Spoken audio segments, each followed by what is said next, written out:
pahalanya lebih daripada kita ibadah setahun. Bahkan sampai lebih daripada 70 tahun menurut satu riwayat. Nah, jadi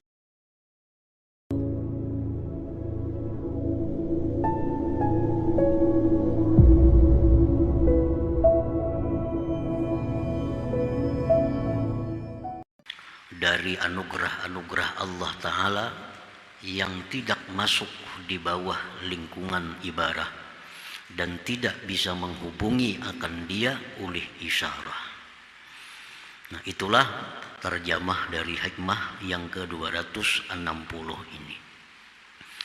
Para muhibbin rahimakumullah, man barakallahu lahu bi umrihi bi an razaqallahu lahu al-fitnata ma yahmiluhu ala intihazil fursah khasyatal fawat fayubadiru ilal a'malil qalbiyyati wal badaniyah wastafraga fi dhalik majhudah adraka fi yasirin minaz zaman al-minanal ilahiyah wal ma'arif ar-rabbaniyah ma la yadkhulu tahtal ibarah. Barang siapa yang diberkahi Allah umurnya, nah, barang siapa yang diberkati oleh Allah umurnya, dengan bahwa Allah berikan kepada dia itu kecerdikan, kepandaian, yang mendorong akan dia atas mengambil kesempatan karena takut keluputan, maka dia bersegera kepada amal-amal, baik amal yang sifatnya batin atau amal yang sifatnya badan, dan dia habiskan kemampuannya pada yang demikian itu. Memperdapatilah dia pada sedikit masa akan nikmat-nikmat Allah, anugerah-anugerah Allah, makrifat-makrifat rabbaniyah, sesuatu yang tidak masuk di bawah isyarat, di bawah ibarat. Artinya maksud daripada itu kalimat-kalimat tadi adalah bahwa orang yang diberi Allah keberkahan umur, orang itu diberi Allah kecerdikan, kepandaian. Nah, dengan kepandaian itu dia bisa mengambil waktu yang dia gunakan untuk beribadah, baik ibadahnya itu ibadah qalbi, ibadah batin, atau ibadah zahir. Nah, karena kepandaiannya menggunakan waktu, maka dia memperdapati dari masa yang sedikit akan keberkahan, akan anugerah, akan makrifat yang tidak bisa dibilang, disebutkan oleh suatu ibarat. Nah, para muhibbin rahimakumullah, setiap waktu, setiap keadaan itu ada tuntutan zikir di dalamnya. Nah, orang-orang yang cerdik di dalam hal ini, dia bisa menggunakan kesempatan itu dengan zikir yang dituntut pada waktu itu.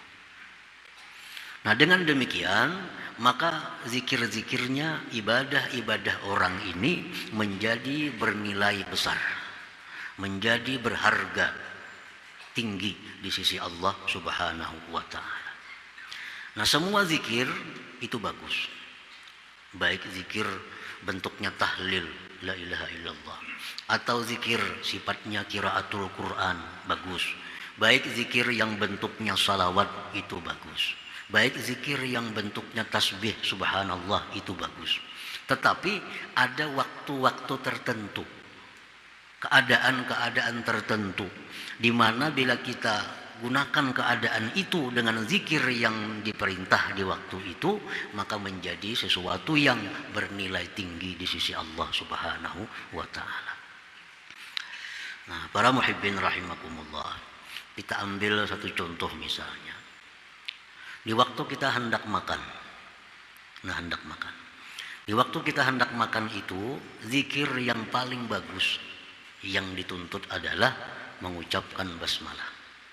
Nah, bismillahirrahmanirrahim, ini zikir yang paling bagus. Lebih bagus daripada kita membaca la ilaha illallah 100 kali.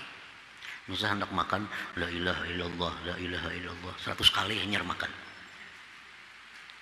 Lebih baik kita membaca bismillahirrahmanirrahim sekali makan.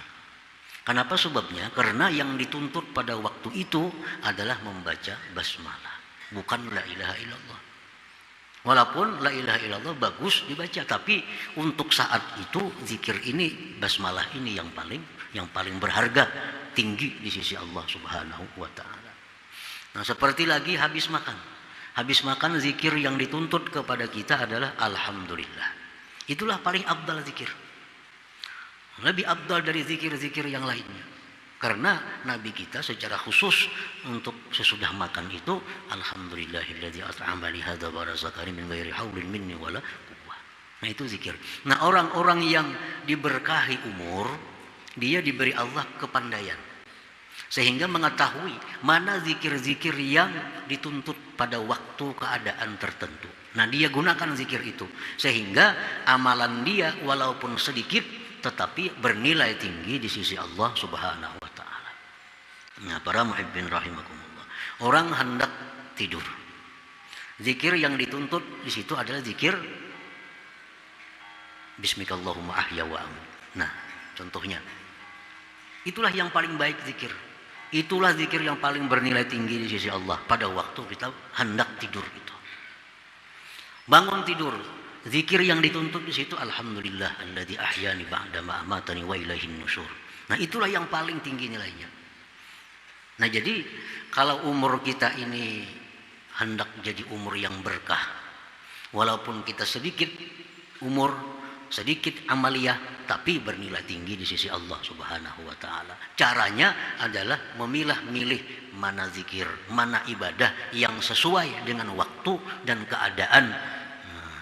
Sebagaimana yang diajarkan, diperintahkan Rasulullah sallallahu alaihi wasallam. Para muhibbin rahimakumullah.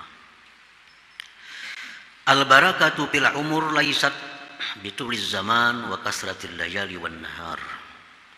Berkah pada umur itu bukan dengan panjang masa, banyaknya malam dan siang. Orang yang umur berberkah itu bukan orang yang berumur banyak. Misalnya berumur 70 tahun, 90 tahun, itu bukan berkah. Bukan berkah. Wa innamal barakah fil umur an tashabahul inayah wal hidayatu wat taufiq wal qabul. Nah, berkah umur itu bahwa menyertai akan umur itu pertolongan Allah, hidayah Allah, taufik kemudahan beribadah dan diterimanya ibadah. Nah, itu orang yang umurnya berkah. Orang yang umur berkah itu orang yang diberi Allah umur disertai dengan pertolongannya, hidayahnya, taufiknya, diterima amal. Nah, itu yang dinamakan barakah umur. Dalam doa Allahumma barik lana fi a'marina, ya Allah berkahi kami pada umur kami, bukan panjangkan umur. Bukan panjangkan umur. Berkah umur itu bahwa umur kita disertai hidayah Allah, disertai taufik dari Allah Subhanahu wa taala.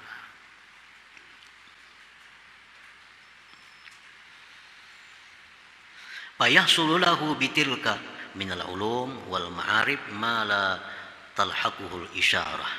Maka hasillah bagi dia dengan demikian itu inayah, hidayah, taufik dan kabul tadi, ilmu-ilmu, ma'rifat-ma'rifat yang tidak bisa dihubungi oleh isyarah, yang tidak bisa digambarkan oleh suatu gambaran artinya.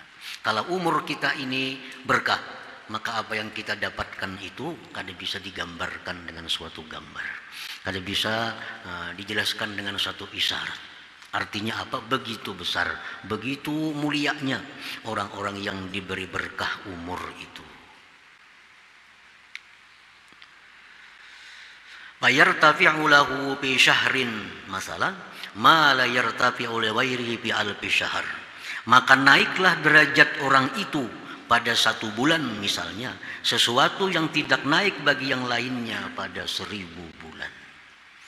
Orang ini beramal 1000 bulan, 80 tahun lebih, tapi umurnya kada diberkahi. Inya kada pintar, memilih amal ibadah mana yang paling berharga di sisi Allah, mana amal ibadah yang paling disukai oleh Allah. Ini tahu beramal aja, cuma kada tahu mana amal yang paling disukai Allah. Kan amal itu ada martabatnya. Amal itu ada yang wajib. Nah, wajib ini pun beberapa macam wajib, mana wajib yang utama didahulukan, mana wajib yang nomor 2, mana wajib yang nomor 3, seterusnya. Setelah wajib ada lagi amal sunnah. Amal sunnah pun bermacam-macam, mana amal sunnah yang utama, mana amal sunnah yang nomor 2. Nah kalau orang kada punya pengetahuan tentang itu, lalu nyoba amal kadang dapat huruf. Yang wajib didudiakannya, yang sunat didahulukan, lalu kada jadi manfaat. Kada jadi manfaat. Hutang banyak bersedekah ketujuh. Kalau soal bersedekah ketujuh, tapi hutang ditagih orang kada pembayaran. Nah ini orang yang kada mengerti tentang agama, bahwa membayar hutang itu lebih utama daripada bersedekah. Nah sembahyang sunat ketujuh, sembahyang tahajud suka, sembahyang duha suka, sembahyang witir suka, tapi qadaan saking banyakan lagi nang fardu belum dibayarnya. Nah sehingga ini amalnya ini bisa kada berharga di sisi Allah. Kalaupun berharga bisa murah harganya. Karena satu rakaat yang fardu itu dibayar kena di akhirat dengan 70 rakaat yang sunnah. Serakaat yang fardu itu sama dengan 70 rakaat yang sunat. Kita misalkan ada sembahyang zuhur. Zuhur itu 4 rakaat. Kata juga sembahyang witir, kata juga sembahyang tahajud. 70 rakaat kita sembahyang witir hanya serakaat zuhur. Nah kalau ini punya kecerdikan, nah umur yang berkah yang disertai hidayah petunjuk dari Allah, tentu dia akan memilih sembahyang fardu karena nilainya tinggi. Nah demikian ibadah-ibadah itu ada tingkatan-tingkatannya. Orang yang umur berkah itu dia pandai menggunakan kesempatan itu. Nah, walaupun sedikit umurnya, sedikit amalnya, tapi nilainya tinggi di sisi Allah Subhanahu wa taala. Memberi orang ketujuh, memberi orang lain ketujuh, menyumbang sana nyumbang sini, itu bagus. Tapi ya kalau ia biarkan orang tuanya, dia biarkan dangsanatnya, ia biarkan kerabatnya miskin susah kada dibantu, itu menjadi kada berharga di sisi Allah. Nah, kenapa? Karena meninggalkan yang utama. Yang utama dibantu terlebih dahulu orang tua yang membutuhkan, keluarga itu lebih utama dibantu dari orang luar. Nah kalau ingin suka membantu orang-orang luar, nah keluarga susah, keluarga menderita dibiarkan, amal ibadahnya menjadi kada bernilai di sisi Allah. Padahal ibadah juga, karena inya kada pintar, kada dapat petunjuk di situ, lalu salah menggunakan ibadah, lalu umurnya kada berkah. Walaupun banyak ibadahnya, panjang umurnya, tapi amal-amalnya sedemikian tadi, jadi kada bermanfaat, jadi kada berharga di sisi Allah Subhanahu wa taala. Sama hal orang menuntut ilmu. Nah, ilmu ini macam-macam ilmu, semuaan bagus. Ilmu tauhid, ilmu fikih, ilmu tasawuf, ilmu hadis, ilmu tafsir, banyak ilmu bagus semuaan itu. Cuma yang sesuai untuk dirinya itu apa yang ia perlukan. Jangan menuntut ilmu hadis kalau masih belum mengerti ilmu tentang fikih syariah. Belum mengerti tentang sembahyang kayak apa nang bujur, wudunya kayak apa yang belum mengerti itu, jangan hendak menuntut ilmu masalah tafsir Quran. Nah, lalu menuntut ilmunya jadi kada bernilai lagi. Padahal menuntut ilmu itu termasuk ibadah yang paling tinggi di sisi Allah nilainya, pahalanya. Tapi yang dituntutnya ini salah. Mestinya tertib susunannya yang dituntutnya ilmu supaya ibadah ini sah dulu kayak apa. Tuntung menuntut ilmu supaya ibadah ini sah, hanya menuntut ilmu supaya ibadah ini diterima oleh Allah. Karena kada semuaan ibadah yang sah itu diterima oleh Allah. Nah, tuntut ilmu supaya ibadah ini jadi sah. Sudah beres, hanya tuntut supaya ibadah ini diterima oleh Allah Subhanahu wa taala. Nah, itu cara menuntut ilmu. Kalau menuntut ilmu ini kada sesuai tertibnya, aturannya, walaupun itu ibadah, jadi kada berharga lagi. Nah, para muhibbin rahimakumullah. Laisal ibratu bikasratil azkar wal aurad, wa innamal ibratu bikasratil ujuri wal amdad. Bukanlah yang dipandang itu banyak zikir, banyak wirid, nah, tetapi yang dipandang itu banyak pahala dan banyak faidah. Nah, jika amalan kita hari-hari ini kada dipandang banyak zikirnya, banyak wiridnya, Tapi yang dipandang itu kayak apa supaya amalan itu banyak pahalanya, banyak faidahnya. Supaya umur ini jadi berkah. Ini tadi kita beribadah semalaman sama orang beribadah 80 tahun. Seperti orang Lailatul Qadar, itu kan? Lailatul Qadar khairun min alfi syahr. Kita beribadah semalaman tapi pas Lailatul Qadar sama orang lain beribadah 80 tahun lebih. Nah, ini yang berkah umur. Semalaman aja kita beribadah. Seperti lagi ibadah yang namanya tafakkur. Tafakkur sa'ah khairun min ibadati sana. Tafakkur sesaat nilainya lebih tinggi dari beribadah setahun tanpa ada tafakkur. Nah, tafakkur menggunakan pikir. Tafakkur tentang keagungan Allah. Sesaat. Allah ini maha besar. Allah ini maha agung. Allah ini maha kuasa. Dengan ciptaan-ciptaannya. Sesaat kita tafakkur, pahalanya lebih daripada kita ibadah setahun. Bahkan sampai lebih daripada 70 tahun menurut satu riwayat. Nah, jadi tafakkur itu merupakan ibadah andalan. Tafakkur sesaat lebih baik dari ibadah sekian tahun. Nah, jadi ibadah itu yang dicari bukan banyaknya, yang dicari banyak pahala dan faidahnya. Laisal ibrah bi kasratil azkari wal aurat wa innamal ibrah bi kasratil ujur wal amdad. Qad yakunu zikrul qalil aksara madadan wa ajra min zikril katsir. Nah, terkadang zikir yang sedikit lebih banyak faidahnya, lebih banyak pahalanya daripada zikir yang banyak. Kenapa sebabnya? Karena zikir ini walaupun sedikit, tapi ini perintah dari Rasulullah dan keadaannya keadaan yang demikian, waktunya waktu demikian tadi. Macam kita hendak makan, ada doa Rasulullah. Kita hendak masuk ke dalam WC, ada doa, zikir yang disuruh Rasulullah. Nah, itu tuh lebih baik. Walaupun pendek, lebih baik daripada kita hendak ke WC, misal baca apa pada tengah jam dahulu. Nah, pahalanya ganal yang itu. Karena itu sesuai dengan keadaan waktu yang disuruh Rasulullah SAW bacaannya ini, zikirnya ini. Nah, para muhibbin rahimakumullah. Jadi umur yang diberikan Allah kepada kita, ada orang yang diberkahi Allah umur. Ada manusia yang tidak diberkahi umur. Nah, orang yang kada diberkahi umur ini ialah orang-orang yang menggunakan umur dalam hal yang tidak ada manfaat bagi dia di akhirat nantinya. Setiap umur yang kita gunakan dalam hal yang tidak ada pahala, dalam hal yang tidak ada manfaat di akhirat, itu adalah hilangnya berkah umur.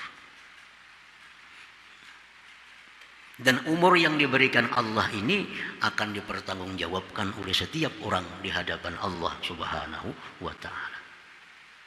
Ditanya oleh Tuhan, berapa umur? Rasulullah SAW bersabda, la tazulu abdin yaumal qiyamah hatta yus'ala an arba' an umrihi fima yafna wa an jasadihi fima abla wa an malihi min aina akhazahu wa bima anfaqah wa min ilmihi maza amila bih. Rasulullah SAW bersabda, tidak bergerak dua kaki seorang hamba pada hari kiamat itu di padang mahsyar sehingga ditanya dia tentang 4 hal. Pertanyaan yang pertama ditanyakan kepada kita sebelum pertanyaan yang rinci-rincinya, 4 pokok, 4 judul yang ditanya oleh Allah. Yang pertama kali ditanyakan Allah tentang umur, fima yafna. Berapa umur? Kemana umur itu habis kau gunakan? Nah, ini yang ditanyakan pertama oleh Allah kepada setiap manusia. An umrin fima yafna. Berapa umur? 60 tahun. Kemana menggunakan? Nah, setiap orang tentu punya jawaban yang lain-lain sesuai dengan keadaannya hidup di dalam dunia. Orang yang petani, dia akan jawab Allah, umur 60, ulun habiskan bahuma. Kada kau berdusta, kada kau bakulim ya kita. Nang pedagang, berapa umur? 60. Kemana habis digunakan? Berdagang. Orang yang jadi pegawai, berapa umur? 60. Kemana gunakan? Kantor hari-hari. Pegawai. Orang yang ahli ibadah, berapa umur? 60 tahun. Kemana menggunakan? Ibadah. Dari sekian banyak pekerjaan hanya satu yang selamat, yaitu orang yang menggunakan umur untuk ibadah. Lain pada ibadah masuk neraka. Kenapa sebabnya? Karena Allah berfirman, tidak aku ciptakan jin dan manusia melainkan untuk beribadah kepadaku. Petani, pedagang, pegawai, apapun, bila menggunakan umur selain pada ibadah, akan mendapat hukuman dari Allah Subhanahu wa Ta'ala. Nah, itu pertanyaan yang pertama. Berapa umur? 60 tahun. Kemana menggunakan? Berdagang. Untuk apa ikan berdagang? Berdagang untuk apa? Nah, di situ apakah hanya berdagang itu untuk mencari kekayaan? Apakah hanya berdagang untuk supaya dapat rezeki, untuk supaya beribadah? Apakah dia? Nah, di situ yang akan menentukan nasib orang ini. Apa pekerjaan? Bertani. Untuk apa bertani? Untuk apa bertani? Apabila ujung-ujungnya untuk ibadah, dibuktikan oleh seluruh tubuh kita, tangan, kaki, semua bicara bahwa benar untuk ibadah, kita selamat. Lain pada ibadah, kada akan selamat, karena kada sesuai dengan tujuan Allah menciptakan dia untuk beribadah kepada Allah Subhanahu wa Ta'ala. Boleh berdagang, boleh bertani, boleh jadi pegawai, tapi asal tujuan untuk ibadah kepada Allah Subhanahu wa Ta'ala. Lain pada itu akan celaka manusia, karena menyalahi fitrah dijadikannya manusia untuk ibadah. Wa ma khalaqtul jinna wal ins illa liya'budun. Allah berfirman, tidak aku ciptakan jin dan manusia melainkan untuk ibadah kepadaku. Bila kita lain pada itu, kita bahaya, menyalahi yang dimaksud oleh Allah Subhanahu wa Ta'ala. Jadi boleh aja berdagang, boleh aja bertani, pekerjaan halal boleh, asal untuk ibadah kepada Allah. Karena orang beribadah itu memerlukan dana, orang beribadah memerlukan duit. Kita kada kau beribadah kalau awak kita lemah. Kita kada kau beribadah kalau kita kada punya pakaian. Kita kada kau beribadah kalau kita kada punya tempat kediaman. Nah, jadi kalau kita bercari, berusaha untuk nukar ini supaya kau beribadah, untuk beli ini supaya selamat kita. Selamat kita. Nah, umur yang pertama ditanyakan Tuhan. Yang kedua ditanyakan tentang jasadnya. Arti jasad di situ anggota tubuhnya, matanya, tangannya, kakinya. Ditanyakan Tuhan lagi tentang hartanya. Dari mana diambil harta itu? Ditanya oleh Tuhan. Pertanyaan ini bukan artinya Tuhan kada tahu. Bukan Tuhan kada tahu. Tuhan tahu. Cuma untuk memberikan hujah kepadanya. Makanya Tuhan langsung, ini orang sudah baik buat ke surga, ini kada bagus buat ke neraka. Tuhan tahu. Tapi untuk supaya inya ini jelas kenapa masuk surga, kenapa masuk neraka. Lalu ditanya, bujurkah ikam ini. Berarti Tuhan tahu supaya ini jangan ada alasan kenapa masuk neraka, kenapa masuk surga. Nah, diulah sedemikian. Bujurkah ikam hari anu jam saanu melakukan maksiat ini, bujur. Berdusta, mata, nama, tangan menjelaskan. Nah, lalu andai kata dia dihukum ke neraka, ya dia menerima karena sudah mengakui apa yang pernah dilakukan di alam dunia itu. Nah, kemudian ditanya tentang harta, dari mana mengambil harta, dan wafima anfaqah, kemana menggunakan harta itu. Apakah harta digunakan untuk maksiat, apakah harta digunakan untuk yang tidak bermanfaat, ditanya oleh Allah. Dan yang keempat ditanya tentang ilmu yang diberikan Allah kepadanya, seberapa dia amalkan ilmu yang diberikan Allah itu. Nah, itu 4 pertanyaan pokok di akhirat. Pertama-tama ditanyakan Allah umur. Nah, orang yang beruntung ialah orang yang diberkahi Allah umurnya, sehingga dia bisa menggunakan umur dalam hal yang bermanfaat di akhirat nantinya. Nah, kemudian hikmah yang ke-261. Ila hadratin Nabi sallallahu alaihi wasallam al-Fatihah.